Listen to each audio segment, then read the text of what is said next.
23岁女生神秘失踪1个月后，警方呢在人鱼形的 Hello Kitty 里面找到了她的头颅，这就是香港最惊悚残忍的案件之一 ——Hello Kitty 藏尸案。本案在2003年的香港电台举办的10大轰动案选举中排名第4，仅次于1982年的雨夜屠夫案、1974年的跑马地纸盒藏尸案，以及1992年至1993年的屯门色魔案。除了玩偶藏尸这种猎奇的细节以外，一系列的灵异现象也是本案备受关注的原因之一。大家好，我是外先生，欢迎来到我的频道。如果你喜欢我的视频，欢迎订阅、转发、分享以及点开小铃铛。好了，话不多说，正片开始。1999年5月，九龙码头围的女童院中，一个13岁的女孩阿芳向社工倾诉，说自己一直做着同一个噩梦。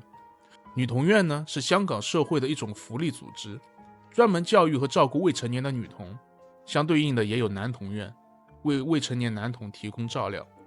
一般人会认为在女童院或者男童院生活的都是些行为不端正的儿童，其实这里大多数的孩子之所以会被送来，是因为他们的家庭有着各种各样的问题，无法为他们提供应有的照顾。阿芳也是因为无人照管才被送到女童院中。梦里有个女的一个劲的在我后面追我，让我把头还给她。阿芳一边说一边颤抖。小孩子们难免会做噩梦，尤其是这些缺乏关爱的孩子。社工是这么想的，也是这么做的，于是他敷衍地安慰到阿芳，让他不用太过担心。这位社工此时当然还不知道阿芳的噩梦里隐藏着那么多可怕的秘密。差不多同时期，在尖沙咀附近巡逻的女警冯小燕也遇到了一件怪事。她接到市民报警说，尖沙咀加连威老道31号的那栋老楼里一直发出恶臭的气味。冯小燕赶到现场四处勘察了一番后，却没有发现任何可疑的痕迹。唯一奇怪的是，在3楼的走廊里放着一个 Hello Kitty 玩偶，这是一个蓝白色的玩偶，白色的部分是 Hello Kitty 可爱的猫头，蓝色部位则是鱼尾的形状。看来这个 Hello Kitty 是一条美人鱼呢，冯警官这么想着。玩偶个头不小，看上去又旧又脏，被随意的处置扔在了走廊的地上。冯警官没有太过在意，抬腿从娃娃身上跨了过去，继续对大楼进行检查。在大楼里上上下下检查了一番后，冯小燕冯警官确认没有可疑的状况。这栋大楼治安不好，很多住户的卫生条件都不怎么样，所以冯警官才想，臭味可能和某一个住户家里没有处理好的厨余垃圾腐烂后的味道有关。他把检查结果报告给了警队，然后就离开了大楼。此时冯小燕还不知道，她刚才跨过的那个 Hello Kitty 玩偶中藏着一颗女生的头颅。5月24号，被噩梦纠缠的阿芳再也无法忍受下去，他找到社工，将1个月前发生的一切事情和盘托出。社工此时才知道，阿芳之所以做噩梦，是因为他真的看到了极其可怕的事情。在那个梦中，向阿芳索要头颅的女生，其实早在1个多月前就已经被害。被残忍的杀害后，女生的尸体还被肢解，头颅被藏在一个 Hello Kitty 的玩偶中。社工听到阿芳这样的说辞，顿时吓得面无血色，立即联系了警方。1999年5月26日，九龙油尖景区的一队警员带着阿芳来到了尖沙咀加连威老道31号。刚到楼下，阿芳就开始瑟瑟发抖，我不敢上去，他会来找我要他的头的。几位警员面面相觑，决定不再为难这个才13岁的小姑娘。就这样，阿芳留在楼下，用对讲机帮助警队进行搜查。因为已经听到了阿芳描述过了现场的状况，警队做了充分的准备。他们戴上了口罩，还有塑胶袋用来绑住脚部，以防被屋内的尸虫咬伤。一切准备就绪，警员们来到3B 号房间的门口。门外的走廊里，一个美人鱼造型的 Hello Kitty 玩偶被随意的丢在了地上，他静静的依靠在墙边。一名警员捡起了一根铁棍，轻轻的搓了搓那个玩偶，里面似乎有坚硬的物体。看来正如阿芳所说，樊敏仪的头颅就藏在这个玩偶里。被放入玩偶中时，人头可能没有完全被煮熟，所以玩偶的布料上渗出了红色的血印，散发出一股恶臭。按照阿芳的指引，警员们呢在屋内又发现了一些残肢和腐烂的肉块。屋中没有其他人，犯人可能已经逃离。确认了安全后，警队通知鉴识科请来取证。过了一会儿，鉴识科警员到达现场。在本案中负责证物的收集与鉴定现场的科学鉴证科主任钟伟华回忆，对案发现场的搜查简直是一场噩梦。他们检查了走廊的 Hello Kitty 玩偶，从玩偶的破口处发现了一颗人类头骨，玩偶的棉花中满满都是尸虫。鉴证科警员从案发的房间的厨房中发现了厨余垃圾，里面有着一些咖啡色的液体，散发着腐臭的气味。其中一个瓦罐里面甚至爬满了蛆虫。曾来这栋大楼检查过的女警冯小燕也从同事的口中听说了这起案子。这个时候她才知道，自己无意中跨过的那个人鱼形状的 Hello Kitty 玩偶中竟藏着一颗女生的头颅。1年0.4个月后，2000年9月，女警冯小燕被发现在家中烧炭自尽。警方公开的消息说，女警冯小燕是因为感情原因而选择自我了断，但也有很多人相信这是被害的女生的冤魂，恨她错过了让此案早1个月曝光的机会。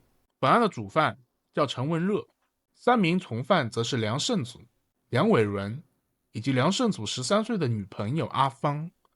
阿芳无依无靠，梁胜祖稍微给点小恩小惠，他就同意做了他的女朋友。但梁胜祖自己也是无业游民，所以只能带着阿芳过着居无定所的日子。1999年的农历新年期间，恰巧他们遇到了本案的主犯陈文乐。陈文乐从小混迹黑社会，最擅长的就是从这种社会的底层居民身上敲骨吸髓。他邀请梁胜祖和阿芳跟自己一同居住。到处流浪的阿芳非常开心，他终于在这个新年有了固定的落脚之处。陈文热邀请他们一起居住的房子就是本案的案发现场，尖沙咀加连威老道31号楼3B 号房。有了阿芳的协助，抓捕过程还算顺利。因为阿芳指认有功，又是未成年，所以警方允许他转为污点证人。而主犯陈文热和妻子阿佩刚生下一个宝宝，他们已经从案发的房间搬走，投靠在朋友家中。警方很快查明了这位朋友的住所。1999年5月27日，4名警员来到葵涌十里顿石宁楼17号一单元，逮捕了陈文乐以及妻子阿佩。同一时间，多个警察小队四处搜寻陈胜祖以及陈伟伦的下落，对他们之前居住的地方也进行了搜查，却一无所获。5月28日，从犯之一的陈胜祖主动投案，陈伟伦则从报纸上得知这一消息后，立即逃往广西，潜逃到中国内地。香港警方马上将资料同步给予国际刑警、入境处以及中国内地公安机关。2000年2月14日，公安民警在执行其他任务时，碰巧遇到了梁伟伦。因为梁伟伦不愿意出示身份证，公安将其逮捕。经调取资料后发现，梁伟伦正在被香港警方通缉，公安随即将其送回香港受审。被害人樊敏仪是夜总会的一名舞女，被杀害时年仅23岁。1997年，她为了筹集祖母的医疗费，从陈文乐那里偷走了一些现金以及其他财物，总共价值大约8000港币。陈文乐发现后，就吩咐梁胜祖、梁伟伦2人前去追债。樊敏仪前后还了4000港币，却发现剩下的4000港币已经在利滚利之下变成了3万。为了尽快还清欠款，樊敏仪在怀有身孕的情况下也没有停止接客。在还了14000港币后，樊敏仪意识到这是一笔永远他还不完的钱，因为陈文乐一直在提高利息，加上已经还了远远多于本来债务的钱，樊敏仪决定躲起来，祈祷他们能放过自己。没成想这种做法反而激怒了对方。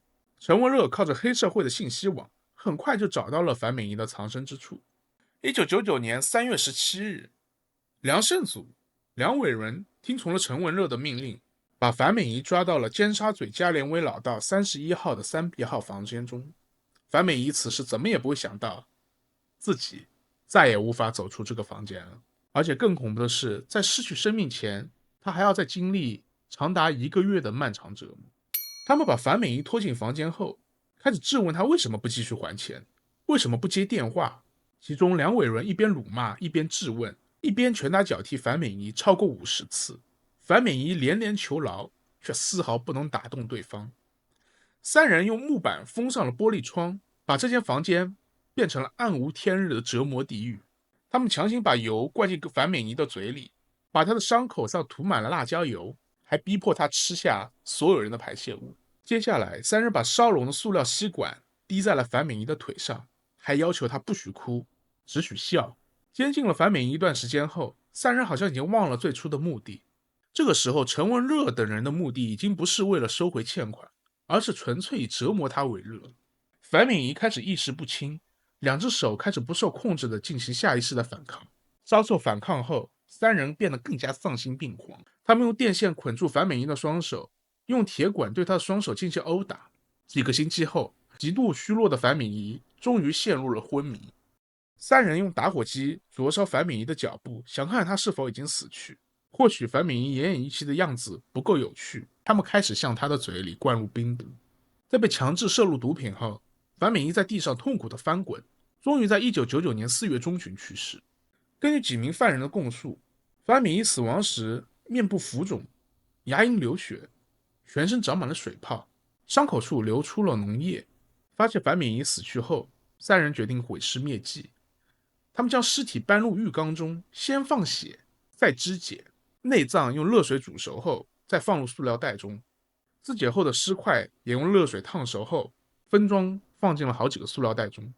恰巧在他们处理尸体时，隔壁房间刚好发生了强奸案。看到有警察过来调查，三人以为事情败露，吓得连忙把部分的内脏丢出窗外。这些内脏掉到了大楼的遮阳棚上，因此没有立刻被人发现。他们在外面游荡躲寻了一会儿，发现警察并不是来抓自己的，于是三人又回到了案发现场，继续作案。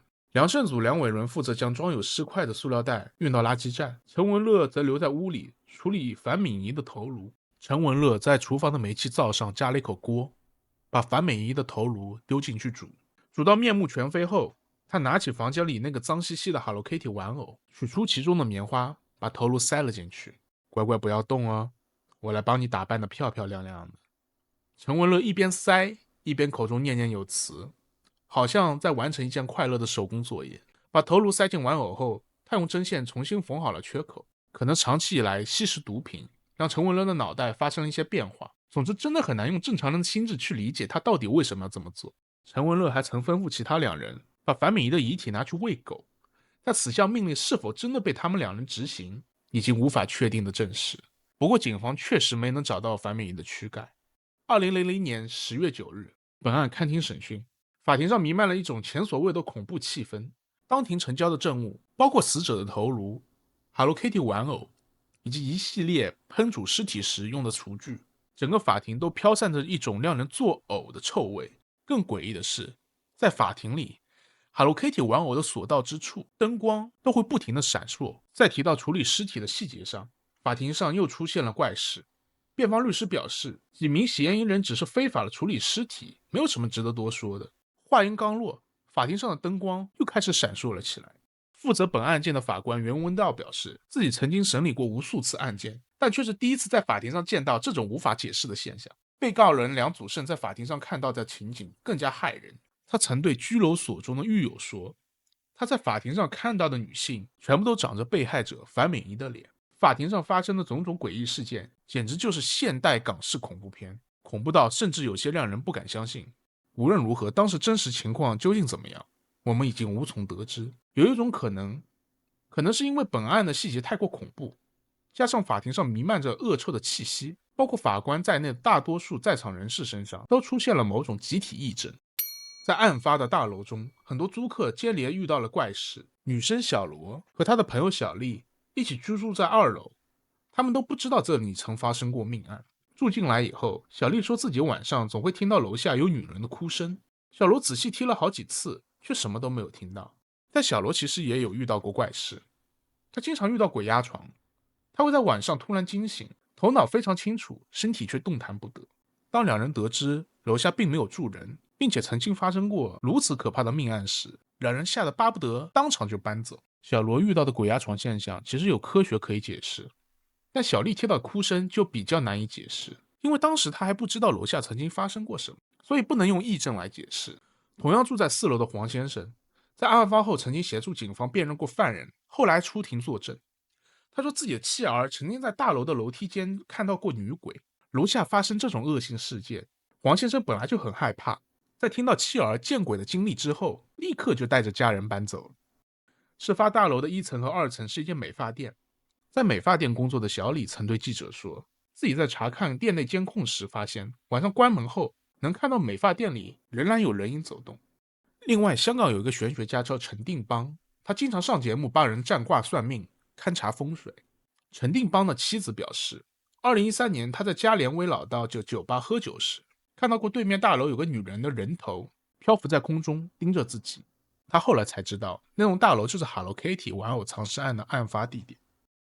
陈文乐、梁胜祖、梁伟伦3人被指控谋杀、非法监禁以及阻止尸体合法殓葬等3项罪名。法官们选出了7名男性担任陪审团，还提醒审核员们要有心理准备，因为案件手法残忍会引起生理不适，遗体被严重破坏。如果没有阿芳这个污点证人，警方恐怕很难弄清被害者身份。虽然知道死者就是樊敏仪，但是在调查初期，警察还是很难找到可以证明死者身份的证据。Hello Kitty 中的人类头骨已经被蒸煮过，皮肉和头发组织已经被破坏，几乎无法进行 DNA 检测。但因为被告已经承认非法处理尸体等罪名，再加上污点证人阿芳的口供，所以最终3人的罪名中还是加上了一项谋杀。后来齿科法医梁家驹采用相片重叠法，将樊敏仪生前的照片放大，与头骨作为比较，这才确认了死者确实是樊敏仪。3名被告各自承认了非法监禁和阻止尸体合法殓葬的罪名，但都否认了谋杀。受害人樊敏仪的男友吴志远出庭作证，说1999年3月13日之后就再也没有见过他。樊敏仪的姑姑作证，梁胜祖、梁伟伦曾经上门找过他要债。坐在4楼的黄先生出庭作证，说曾在4月初多次听到楼下传来女性的呼救声，不要打了，救命啊！但因为附近治安本来就不好，出于多一事不如少一事的心理，黄先生也就没有报警。过了没几天，某天晚上他正在厨房做饭，忽然听到楼下传来沉重的敲击声。黄先生好奇地打开窗户张望，看到对面大楼的冷气槽上映出了一个男人的影子，影子手起手落，刚好与黄先生听到敲击声同步。这个现象持续了大概半个小时左右。因为眼前的画面太有冲击力，黄先生找到新买的相机，把人影录了下来。可惜他后来旅游时洗掉了这段录像，所以没有办法能提交给法庭作为证据。同时多名证人指证，主犯陈文乐是黑帮成员，经常进行高利贷、贩毒等犯罪活动。辩方律师指出，污点证人阿芳并没有亲眼看到樊敏仪死亡时的场景，并没有证据能证明3名被告出于主观杀害了樊敏仪。根据阿芳的证词，有可能樊敏仪自己吸食了过量的冰毒而死亡，3名被告只是违法肢解了尸体而已。控方则指出，根据梁胜祖的口供，他曾看到尸体耳朵有血渗出，这正证明了死者是死于强烈殴打。2000年12月6日，陪审团以6-1的比例裁定3名被告谋杀罪名不成立，但误杀以及其他2项罪名成立。法官决定按照误杀罪中最严厉的判罚，判处3人终身监禁，并且要服刑至少20年才可以申请减刑。被告3人极度丧心病狂、残忍、冷酷无情、堕落、暴力以及恶毒。他们的罪行并非人类对待人类能做出的行为，连畜生都不会这样对待同类。3名被告均提出了上诉。陈文乐和梁伟伦的申请被驳回，只有梁胜祖获准上诉。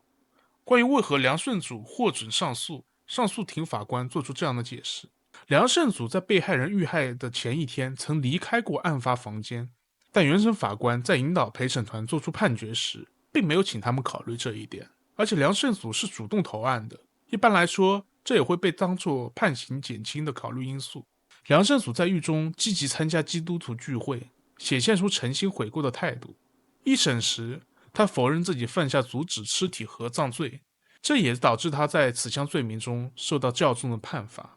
而在上诉庭，梁胜祖一改之前的态度，承认了这项罪名。2004年3月，上诉庭法官高家乐在综合考虑后决定改判梁胜祖有期徒刑18年。梁胜祖已在2014年4月刑满出狱。从梁胜祖会找13岁的阿芳当女友就能看出，此人身上有一定的心理变态情节。果不其然，在2022年1月6日，梁胜祖因猥亵女童在天水围再次被捕。2022年8月15日，西九龙裁判法院裁定其罪名成立。法官表示，梁胜祖虽然在2004年被判误杀罪成立，但这已经是多年前的案底了，不会因此给他加重刑罚。同时，法官也强调，并不会对梁胜祖进行较轻的判罚。最终，梁胜祖因猥亵女童被判处了1年有期徒刑。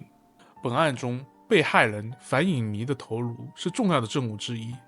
初审结束后，头颅由法官保管在九龙公共殓房，直到3名被告的上诉程序全部结束，才由樊敏仪的家人于2004年3月领回，于3月26日火化。